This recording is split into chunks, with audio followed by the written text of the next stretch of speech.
Alappuzha DCC general സെക്രട്ടറിയും പത്തിയൂർ ഗ്രാമപഞ്ചായത്ത് അംഗവുമായിരുന്ന Pathiyoor നാസറിന്റെ 4ാം ചരമവാർഷികം Pathiyoor west മണ്ഡലം കോൺഗ്രസ് കമ്മിറ്റിയുടെ നേതൃത്വത്തിൽ ആചരിച്ചു. KPCC secretary N. രവി ഉദ്ഘാടനം ചെയ്തു. DCC ജനറൽ സെക്രട്ടറിയും പത്തിയൂർ ഗ്രാമപഞ്ചായത്ത് അംഗവുമായിരുന്ന പത്തിയൂർ നാസറിന്റെ 4ാമത് ചരമവാർഷികം പത്തിയൂർ വെസ്റ്റ് മണ്ഡലം കോൺഗ്രസ് കമ്മിറ്റിയുടെ നേതൃത്വത്തിൽ ആചരിച്ചു. KPCC secretary N. രവി ഉദ്ഘാടനം നിർവഹിച്ചു. ആത്മസുഹൃത്ത് പത്തിയൂർ നാസറിന്റെ 4ാമത് ചരമവാർഷിക ദിനമാണ് ഇന്ന്. വിവിധ പരിപാടികളോടുകൂടി രാവിലെ മുതൽ പത്തിയൂർ പഞ്ചായത്തിൻ്റെ വിവിധ ഭാഗങ്ങളിൽ നടന്നുകൊണ്ടിരിക്കുന്നത്. അതിൻ്റെ ഭാഗം എന്ന നിലയിലാണ് പത്തിയൂർ വെസ്റ്റ് കോൺഗ്രസ് മണ്ഡലം കമ്മിറ്റിയുടെ നേതൃത്വത്തിൽ ഈ കരിയിലക്കുളങ്ങരയിൽ ഈ അനുസ്മരണ സമ്മേളനം നടക്കുന്നത്. നമുക്കറിയാം, ഈ പ്രദേശത്തെ പ്രത്യേകിച്ച് ഈ പഞ്ചായത്തിലെ ഓരോ മണൽത്തരികൾക്ക് പോലും സുപരിചിതനായ ബഹുമാനായ കോൺഗ്രസിൻ്റെ പടയാളിയായിരുന്നു ശ്രീ പത്തിയൂർ നാസർ. അദ്ദേഹത്തിൻ്റെ വേർപാട് ഇന്ത്യൻ നാഷണൽ കോൺഗ്രസിന് പത്തിയൂർ പഞ്ചായത്തിൽ എന്നും ഒരു തീരാ നഷ്ടം തന്നെയായിരിക്കും എന്ന കാര്യത്തിൽ യാതൊരു സംശയവുമില്ല. കാരണം ഒരു വിദ്യാർത്ഥി, അധ്യക്ഷൻ ഇവിടെ സൂചിപ്പിച്ചതുപോലെ, വിട്ടോബ ഹൈസ്കൂളിലെ ഒരു വിദ്യാർത്ഥിയായി പ്രവർത്തിക്കുമ്പോൾ കേരള വിദ്യാർത്ഥി യൂണിയൻ്റെ പ്രവർത്തകനായി പ്രവർത്തിക്കുകയും അതിനുശേഷം യൂത്ത് കോൺഗ്രസിൽ വളരെ സജീവമായി പ്രവർത്തിച്ച് നേതൃനിരയിലേക്ക് വന്ന നേതാവായിരുന്നു ശ്രീ പത്തിയൂർ നാസർ. മണ്ഡലം പ്രസിഡന്റ് രാജീവ് വലിയത്ത് അധ്യക്ഷനായി.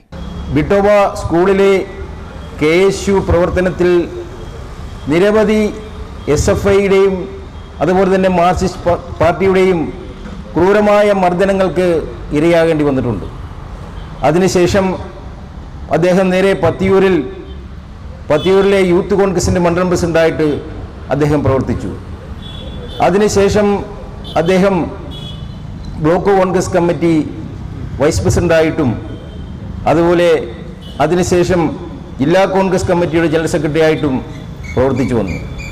ആ കാലഘട്ടത്തിൽ പത്തിയൂർ ഗ്രാമപഞ്ചായത്തിലെ പ്രതിപക്ഷ നേതാവും കേരളത്തിലെ ഏറ്റവും മികച്ച സർവീസ് സഹകരണ ബാങ്കായ ശ്രീ പത്തിയൂർ ഫാർമേഴ്സ് ബാങ്കിലെ ഡയറക്ടർ ബോർഡ് മെമ്പറും ഒക്കെ ആയിട്ടുണ്ട്. പത്തിയൂർ നാസർ ഈ പത്തിയൂരിലെ ഒരു മതേതര മുഖമായിരുന്നു. Block Congress committee president T. Zainulabdeen മുഖ്യ അനുസ്മരണ പ്രഭാഷണം നടത്തി. മുഖം നോക്കാതെ അക്രമം അഴിച്ചുവിട്ട് CPM നേടിയ വിജയമൊക്കെ ഇവിടെ തകർന്നു വീഴുന്ന കാഴ്ചകളാണ് കഴിഞ്ഞ കാലങ്ങളിൽ നമുക്ക് കാണുവാൻ കഴിയുന്നത്. പത്തിയൂർ ഗ്രാമപഞ്ചായത്തിൽ കോൺഗ്രസുകാർക്ക് ഇപ്പോൾ നിരവധി സമരങ്ങളുമായി മുന്നോട്ട് വരേണ്ട സാഹചര്യമുണ്ട്. പഞ്ചായത്തിന്റെ ഭരണം അഴിമതിയിൽ മുങ്ങി, കെടുകാര്യസ്ഥതയും സ്വജനപക്ഷപാതവും കൊണ്ട് അഴിമതിയിൽ മുങ്ങിക്കുളിച്ച പഞ്ചായത്ത് ഭരണം പത്തിയൂരിൽ നടന്നുകൊണ്ടിരിക്കുന്നു.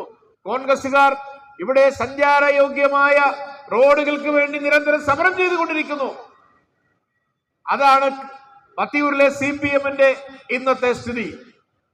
നമുക്കറിയാം, 8 വർഷക്കാലമായി കോൺഗ്രസ് മുക്ത കേരളം എന്ന മുദ്രാവാക്യം ഉയർത്തി സമരം ചെയ്യുന്ന പിണറായി വിജയന്റെ CPMഉം കോൺഗ്രസ് മുക്ത ഭാരതം എന്ന മുദ്രാവാക്യം ഉയർത്തി ഇന്ത്യൻ നാഷണൽ കോൺഗ്രസിനെ തകർക്കാൻ ശ്രമിക്കുന്ന സംഘപരിവാറിന്റെയും രാഷ്ട്രീയ അജണ്ടക്കെതിരായി പ്രവർത്തിക്കുന്ന ഇന്ത്യൻ നാഷണൽ കോൺഗ്രസിന്റെ ശക്തിദുർഗമായ പ്രദേശമായി Pathiyoor panchayat മാറിക്കഴിഞ്ഞിരിക്കുന്നു.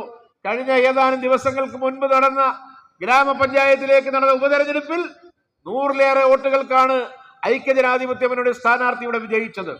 Babu Korampallil, K. Rajendrakumar, Saji Amarithara, Shambhu Prasad, VK Vishwanathan, MG Mohankumar, Benny Pathiyoor, Vijayan Thandasseril, Sreelekha, T. Anilkumar, CP Thomas, Rajasekharan Pillai, Evoor Thampi തുടങ്ങിയവർ സംസാരിച്ചു. CD net news, Kayamkulam.